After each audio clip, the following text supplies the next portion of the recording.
Mewar kingdom of Rajasthan. Mewar एक ऐसा राज्य है जिसने पूरे हिंदुस्तान को गौरवान्वित किया है।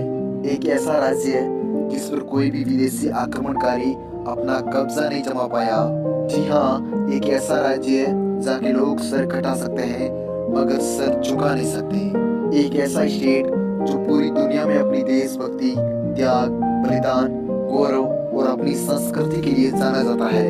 इस मिट्टी के कण में अद्भुत शौर्य है। जी हाँ दोस्तों, हम बात कर रहे हैं हिंदुस्तान की गौरव मेवाड़ की, जिसका इतिहास स्वर्णिम अक्षरों में लिखा गया है। जी हाँ फ्रेंड्स, यही पर मौजूद है दुनिया के सबसे शानदार किले और महल, जो आज के टाइम में पूरी दुनिया में अपनी टूरिज्म के कारण जाने जाते हैं। जी हाँ दोस्तों, यही के थे वीर शिरोमणि महाराणा प्रताप, जिन्होंने अकबर को भी युद्ध के मैदान में शिकस्त दी थी। साथ ही एक ऐसा योद्धा जिसके शरीर पर 80 से ज्यादा घाव होने के बावजूद युद्ध के मैदान में दुश्मनों से लोहा लेता था। वही क्या आपको पता है, इसी मेवाड़ में राजस्थान का सबसे लार्जेस्ट डैम भी मौजूद है। साथ ही यहीं पर मौजूद है राजस्थान की सबसे ज्यादा सीमेंट फैक्ट्री, और भी बहुत कुछ है इस मेवाड़ में जिसे हम आगे वीडियो में एक्सप्लोर करने वाले हैं। इससे पहले कि हम वीडियो को शुरू करें, आप इस वीडियो को लाइक और चैनल को सब्सक्राइब जरूर करें ताकि आपको मिलती रहे राजस्थान के बारे में बेहतरीन से बेहतरीन जानकारी की वीडियो। मेवाड़ वर्तमान में राजस्थान के साउथ पार्ट में मौजूद डूंगरपुर के ज्यादातर हिस्सों को अपने साथ में मिलाता हुआ आज के उदयपुर, राजसमंद, भीलवाड़ा, चित्तौड़गढ़, प्रतापगढ़ और बांसवाड़ा के काफी बड़े हिस्से को अपने अंडर में लेता था। ये सीमा अलग अलग शासकों के समय अनुसार ऊपर नीचे होती रहती थी। अगर हम बात करें मेवाड़ के गोल्डन इतिहास की, तो मेवाड़ पर सिसोदिया राजवंश का शासन रहा है, जिनकी कुलदेवी मुख्य रूप से बाण माता जी है, और ये मुख्य रूप से एकलिंग जी यानी कि भगवान शिव के भगत हैं। इसीलिए तो यहाँ के योद्धा रणभूमि में जाने से पहले जय एकलिंग जी का जयघोष करते हैं।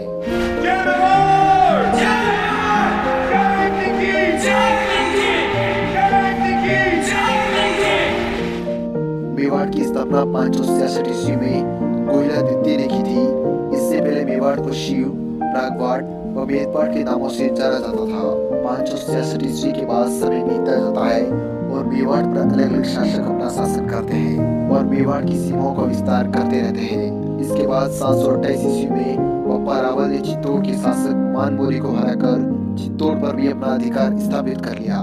बप्पा रावल भगवान शिव के भगत थे और इस्लाम के कट्टर दुश्मन। कहा जाता है कि इनके शासनकाल में मेवाड़ ने दिन दोगुनी और रात चौगुनी प्रगति की। बप्पा रावल बहुत ही साहसी योद्धा थे, जिन्होंने अरबियों को राजस्थान से नहीं बल्कि आज के अफगानिस्तान से भी खदेड़ दिया था।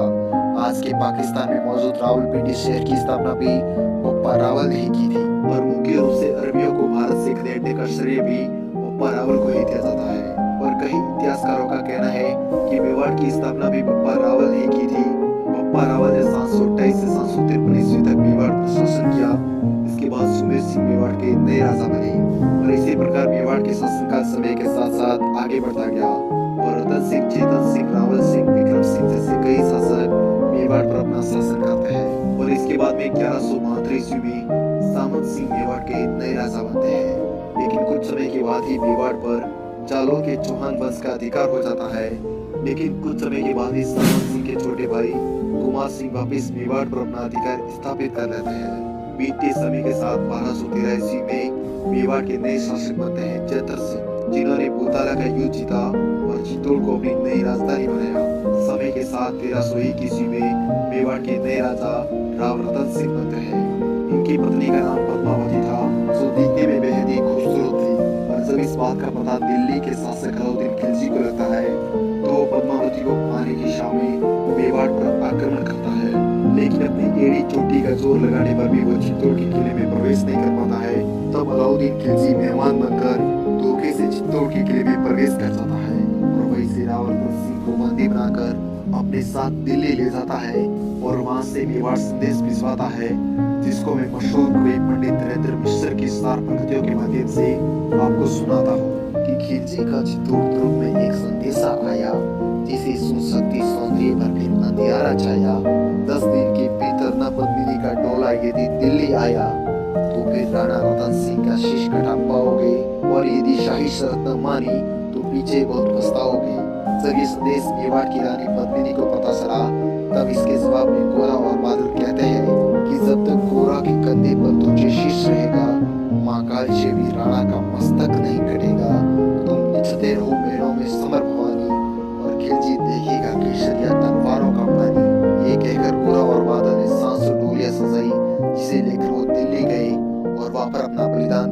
प्रतावर्तन सिंह को दिल्ली से मेवाड़ पहुंचाया।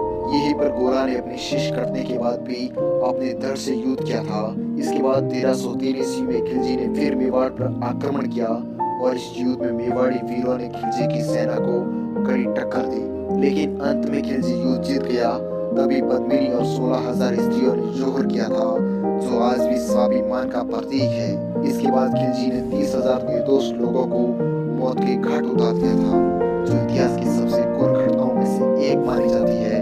और इसके बाद कुछ समय के लिए चित्तौड़ पर खिलजी वंश का शासन रहा, लेकिन 1326 ईस्वी में मेवाड़ के नए राजा बने हमीर सिंह ने फिर से चित्तौड़ को जीत लिया और राणा की उपाधि धारण की। इसी के बाद से ही मेवाड़ के राजा राणा कहलाने लगे। इसके बाद समय बीतता जाता है और राणा लाल सिंह और राणा मोगल सिंह से मेवाड़ का गौरव बढ़ाते हैं। इसके बाद सन 1433 ईस्वी में राणा कुंभा मेवाड़ के नए शासक बनते हैं, जिसे इतिहास ने एक नया नाम दिया, कुंभकर्ण। इस बात में जरा सा भी दोहराई नहीं कि महाराणा कुंभा बहुत ही प्रतापी राजा थे। उन्होंने राजा बनते ही सर्वप्रथम अपने पिता मुगल के हत्यारे को मौत के घाट उतारा। उसके बाद गुजरात के सुल्तान और महाराणा कुंभा के बीच में मालवा में युद्ध हुआ था। इस युद्ध में गुजरात का सुल्तान रणभूमि छोड़ के मांडू भाग गया। तत्पश्चात महाराणा कुंभा ने मांडू पर भी आक्रमण कर उस पर भी अपना अधिकार स्थापित कर लिया और सुल्तान को बंदी बना लिया। लेकिन कुछ समय के बाद ही उसे क्षमा करके फिर से छोड़ दिया गया। कहा जाता है कि महाराणा कुंभा ने अपने शासनकाल में 30 से भी ज्यादा युद्ध जीते थे, जिसने दिल्ली और आगरा की राजगद्दी तक को हिलाकर रख दिया था। उस समय मेवाड़ के भौगोलिक विस्तार के साथ में संस्कृति और कला के क्षेत्र में अद्भुत प्रगति की और कुंभलगढ़ का किला उसका एक बेहतरीन उदाहरण है। और मेवाड़ के 84 किलों में से 32 किलो का निर्माण अकेले राणा कुंभा ने करवाया था। राणा कुंभा ने अपने राजनीतिक जीवन काल 1433 ईस्वी से 1467 ईस्वी तक शासन किया, लेकिन 1473 ईस्वी में उनके पुत्र उदय सिंह प्रथम ने राज्य सत्ता की लालसा में आकर उनकी हत्या कर दी थी। लेकिन वो भी ज्यादा समय तक शासन नहीं कर पाया और कुछ महीनों के बाद ही 1473 में ही उदय सिंह के छोटे भाई रायमल ने गद्दी संभाली और 1509 ईस्वी तक शासन किया। इसके बाद में 1509 ईस्वी में शासन का भार संभाला महान हिंदू सम्राट राणा संग्राम सिंह उर्फ राणा सांगा ने। इस बात में कोई दोहराई नहीं कि राणा सांगा एक बहुत ही प्रतापी और तेजस्वी राजा थे। उनके शासनकाल में मेवाड़ की सीमाओं में बढ़ोतरी हुई और उन्होंने अपने आसपास का बहुत बड़ा हिस्सा जीत कर अपने अधीन कर लिया था। राणा सांगा की जीत को देखते हुए इब्राहिम लोधी ने 1517 में मेवाड़ पर आक्रमण किया, लेकिन उस युद्ध में इब्राहिम लोधी को हार का सामना करना पड़ा था और वो रणभूमि छोड़कर भाग गया। इसके बाद 1518 में इब्राहिम लोधी ने एक बार फिर अपनी सेना भेजी, लेकिन एक बार फिर उसे हार का सामना करना पड़ा। इसके बाद 1527 ईस्वी में बाबर और राणा सांगा के बीच में प्रथम युद्ध हुआ, जिसमें राणा सांगा ने बाबर की सेना को हरा दिया था। लेकिन इसके बाद बाबर आधुनिक हथियार के साथ में रणभूमि में आता है, जिसके कारण उस युद्ध में राणा सांगा वीर गति को प्राप्त हो जाते हैं। बाद में उनकी पत्नी कर्णावती ने 13,000 स्त्रियों के साथ जोहर किया था, जो राजस्थान का ही नहीं बल्कि पूरे हिंदुस्तान का दूसरा सबसे बड़ा जोहर था। कहा जाता है कि राणा सांगा की एक आंख, एक हाथ और एक पैर नहीं था, साथ ही शरीर पर 80 से ज्यादा तलवार और भालों के घाव थे। लेकिन फिर भी वो युद्ध के मैदान में दुश्मनों से इस तरह से लोहा लेते थे कि देखने वाला बस देखता ही रह जाता था। समय के साथ 1537 ईस्वी में उदय सिंह मेवाड़ के नए राजा बनते हैं, लेकिन इनके राजा बनने का पूरा क्रेडिट पन्ना धाई को जाता है, जिन्होंने अपने पुत्र का बलिदान देकर उदय सिंह की जान बचाई थी। धन्य है ऐसी वीरांगना जिनके हृदय में पुत्र प्रेम से ज्यादा देश प्रेम की भावना होती है। 1568 ईस्वी में अकबर के आक्रमण से उदय सिंह को अपनी राजधानी चित्तौड़ को छोड़ना पड़ा था। उसके बाद में इन्होंने उदयपुर को मेवाड़ की नई राजधानी बनाया, लेकिन समय बीतता जाता है और 1573 ईस्वी आते आते मेवाड़ के राजा बनते हैं महाराणा प्रताप सिंह, जिन्होंने मेवाड़ को एक बार फिर से मुगलों से आजाद करवा लिया था। उन्होंने कसम खाई थी कि जब तक वो मेवाड़ को स्वतंत्र नहीं करवा लेते तब तक वो जंगलों में ही रहेंगे और घास फूस की रोटी खाएंगे। महाराणा प्रताप ने अपने जीवन काल में कई सारे युद्ध लड़े। मेवाड़ के जिन हिस्सों पर मुगलों का अधिकार हो गया था उन्हें भी महाराणा प्रताप ने वापिस जीत लिया, शिवाय चित्तौड़ को छोड़कर। कहा जाता है कि महाराणा प्रताप अपने साथ में 80 किलो का भाला, 72 किलो का कवच और 20-20 किलो की तलवारों के साथ में लगभग 208 किलो का वजन लेकर दुश्मनों को गाजर मूले की तरह काटा करते थे। इन्होंने खानवा का युद्ध, दिवेर का युद्ध, दताने का युद्ध और हल्दी घाटी जैसे बेहद ही खतरनाक युद्धों में अपना शौर्य दिखाया था। कहा जाता है कि इन्होंने अपने शासनकाल में एक भी युद्ध नहीं हारा था। 1573 में अकबर और महाराणा प्रताप के बीच लड़े गए हल्दी घाटी रूपी युद्ध में अकबर ने अपनी 80,000 सेना को युद्ध में उतार दिया था, जबकि महाराणा प्रताप के पास मात्र 20,000 सैनिक थे। इस युद्ध का सबसे खतरनाक लम्हा हुआ था जब महाराणा प्रताप ने अपनी तलवार से बेलूर खान को घोड़े सहित 2 भागों में काट डाला था। इस युद्ध को महाराणा प्रताप ने बखूबी जीत लिया था। हालांकि इतिहास की पहले की किताबों में इस युद्ध को यह निर्णायक युद्ध बताया जाता है, लेकिन हाल ही में मिले सबूतों से ये साफ हो गया है कि हल्दी घाटी का युद्ध महाराणा प्रताप ने जीता था। इस युद्ध में महाराणा प्रताप को काफी जन धन का नुकसान तो हुआ था, लेकिन उससे बकतूत की सहायता करने के लिए भामाशाह ने उन्हें इतना धन दान दिया था जिससे वो अपनी सेना का 12 साल तक पालन पोषण कर सकते थे। तब महाराणा प्रताप ने उन्हें कहा था कि इतिहास आपको दानवीर भामाशाह के नाम से जानेगा, और आज भी हमारे देश में दान देने वाले व्यक्ति को भामाशाह कहा जाता है। इसी के साथ अकबर कभी भी प्रत्यक्ष रूप से महाराणा प्रताप के सामने युद्ध में नहीं आया था, क्योंकि वो जानता था कि जिस दिन युद्ध में उसका सामना महाराणा प्रताप से हुआ वह युद्ध उसकी जिंदगी का सबसे आखिरी युद्ध होगा। महाराणा प्रताप का स्वर्गवास 1597 ईस्वी में 57 वर्ष की एक कम उम्र में हो जाता है। इसके बाद उनके पुत्र मशीन नए राजा बने और समय के साथ मेवाड़ में नए राजा बनते रहे, और बाद में मेवाड़ को तोड़कर आजादी के समय राजस्थान के अलग अलग डिस्ट्रिक्ट बनाए गए। आज भी महाराजा लक्ष्मीराज सिंह मेवाड़ के प्रिंस हैं, जो अपनी रॉयल लाइफ और देशभक्ति के लिए जाने जाते हैं। चलिए दोस्तों, बात करते हैं मेवाड़ के कुछ इंपॉर्टेंट फैक्ट की। इसी मेवाड़ के चित्तौड़गढ़ में मौजूद है राणा प्रताप सागर डैम, जो राजस्थान का सबसे बड़ा डैम है। वही दोस्तों, राजस्थान की सबसे ज्यादा सीमेंट फैक्ट्री भी इसी मेवाड़ में मौजूद है, जहाँ पर जयपुर उद्योग सीमेंट लिमिटेड, जेके सीमेंट, चित्तक सीमेंट और बिरला सीमेंट जैसे कई कंपनियों के कारखाने मौजूद हैं। दोस्तों, राजस्थान में सबसे ज्यादा अफीम की खेती भी इसी मेवाड़ में की जाती है। वेल दोस्तों, मेवाड़ का चित्तौड़गढ़ फोर्ट हिंदुस्तान का ही नहीं बल्कि एशिया का सबसे लार्जेस्ट फोर्ट है। साथ ही इस फोर्ट को यूनेस्को की विश्व धरोहर स्थल में शामिल किया गया है।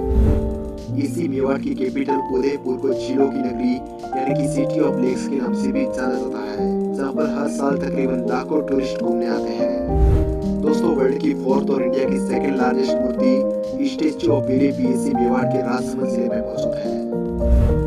गाइस, रतन सिंह चुंडावत की पत्नी हाड़ी रानी की शादी भी इसी मेवाड़ में हुई थी, जहाँ पर उन्होंने अपना शीश काटकर अपने पति को युद्ध में जाने के लिए प्रेरित किया था। दोस्तों, नीले रंग का अफगानी घोड़ा चित्तक इसी मेवाड़ की महाराणा प्रताप का घोड़ा था, जिसने 28 फीट लंबे नाले को एक ही छलांग में पार कर डाला। बाकी दोस्तों, चित्तक जैसा घोड़ा न कभी तो हुआ है और न कभी शायद होगा। ये दुनिया का एकमात्र ऐसा घोड़ा है जिसके ऊपर कवियों ने कविताएं और कई सारे गीत लिखे हैं। तभी मुझे एक कवि की 4 पंक्तियां याद आती है। रण बीच चौकड़ी भर भर कर चित्तक बन गया निराला था, राणा प्रताप के घोड़े से पड़ गया हवा को पाला था।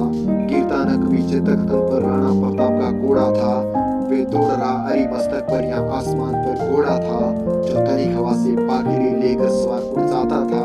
राणा की पुतली फेरी नहीं तब तक चित्तक उड़ जाता था।